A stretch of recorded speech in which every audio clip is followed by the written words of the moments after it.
So, Prince Harry is back in the UK again, and let me tell you, this trip feels different. Not in the, oh, maybe he's finally making peace kind of way, but more like he's circling Buckingham Palace like someone trying to crash a party they were absolutely not invited to. The way he touched down, laid that wreath for the late Queen, and made sure the press knew about it, please. That wasn't subtle. That was calculated, almost desperate, like a man screaming, "Hey, don't forget me, I'm still here, I still matter." The problem? Most people already moved on. Let's be clear, Harry's not here on some royal invitation. He's not rolling in with the palace's blessing.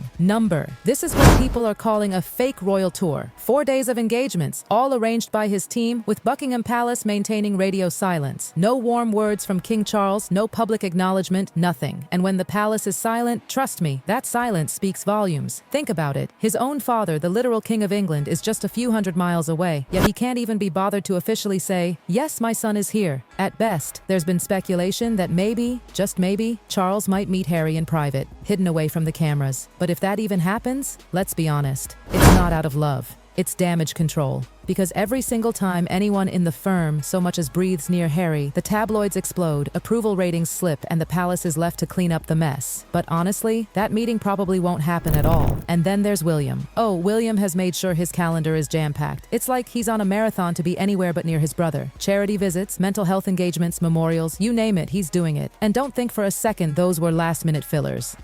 These schedules are locked in well ahead of time. But if there was even the tiniest crack in his diary, you better believe it's been sealed shut by now. William's not pretending. He's not even trying to play the forgive and forget game. He's flat out ignoring Harry. And that has to sting. Because here's Harry, clawing his way back toward royal relevance. But no one's extending a hand. He's trying to manufacture that image of being the caring, dutiful prince again, while the actual crown wearers just look right past him. And let's not pretend this is all just emotional. There's a money angle here too. Harry and Meghan's income isn't exactly pouring in like royal coffers. They've got Netflix, yes, but it's not an endless goldmine, and keeping up that California lifestyle isn't cheap. So, when Harry shows up at events like Wellchild, the charity he's been connected to for 17 years, people can't help but wonder, is this really about the cause? Or is it about the paycheck and PR boost? Cameras flashing, headlines grabbing. It all just feels a little too convenient.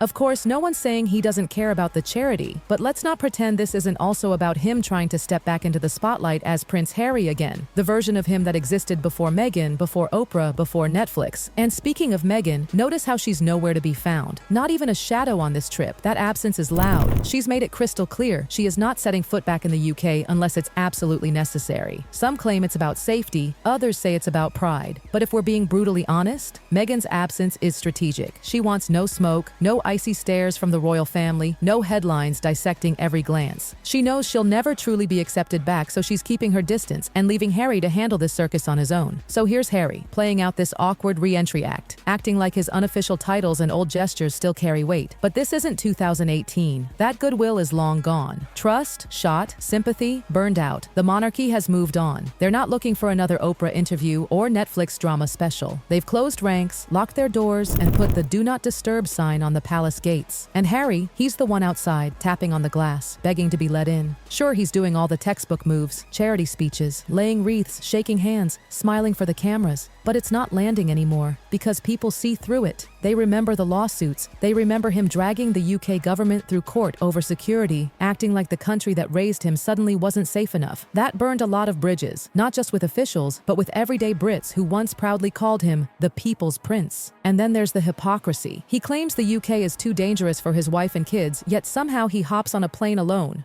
Over and over again. No problem. So what's really changed? Nothing, except his craving for relevance keeps growing louder. His team spins it as Harry wants reconciliation, that it's the royal family holding out, but come on. You can't set fire to a house and then expect your old bedroom back. It doesn't work like that. And here's the kicker. This is Harry's longest trip in the UK since the Queen's funeral. He's stretching it out, hanging around like he's waiting for anyone to pull him aside and whisper, "Okay, let's talk." But guess what? No one is. Charles is mourning in Scotland. William's ducking like a pro. Meghan's sipping tea in Montecito, unbothered, probably watching this entire saga unfold like it's her own Netflix series. And that's where the real sting lies. Harry's not just trying to win back his family, he's desperately trying to rewrite his own story. The problem? The other cast members won't play along. And here's the harsh truth. William, more than anyone, has drawn a line in the sand. Insiders whisper that the palace deliberately stacked William's calendar to overlap with Harry's trip. No chance of awkward run-ins, no accidental photo ops, nothing. That's not coincidence. That's choreography. And for Harry, that that has to cut deep because for him, this whole thing isn't just about duty, it's about identity.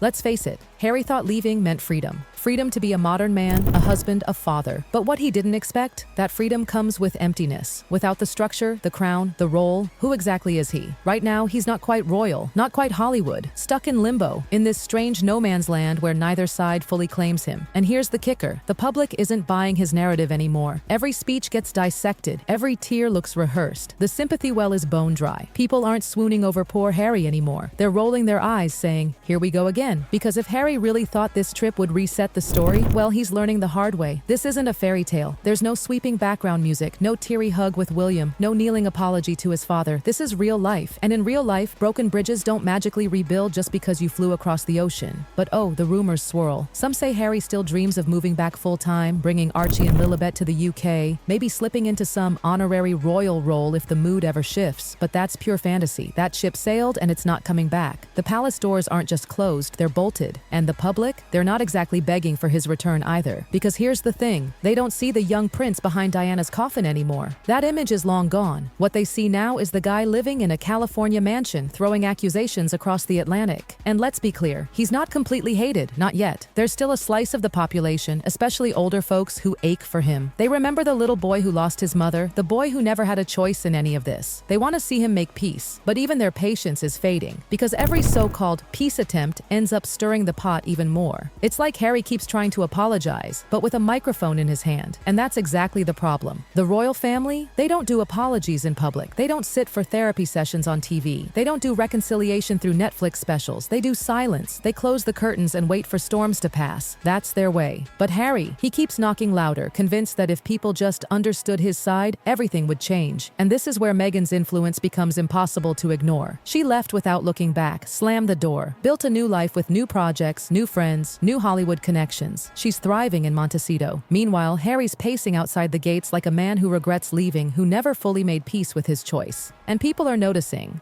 Harry seems to be distancing himself from California more and more. Each trip to the UK drags on longer. Each excuse to stay feels less about duty and more about him clinging to the soil where he once felt he had purpose. Insiders even claim he confides in friends about missing his old life, the traditions, the structure, the sense of belonging that came with being Prince Harry. That's the real tragedy, isn't it? The life he thought he was freeing himself from turns out to be the only life where he truly knew who he was. And now, he's drifting.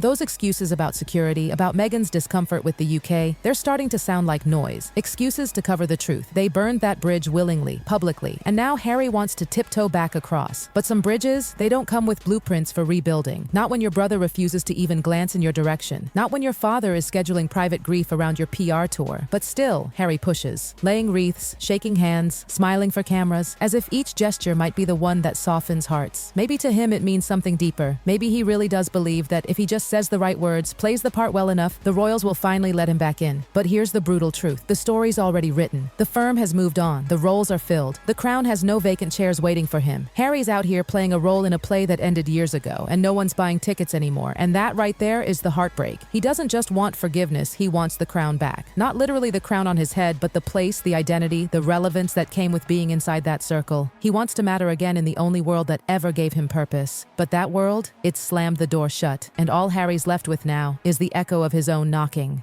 Echo of his own knock.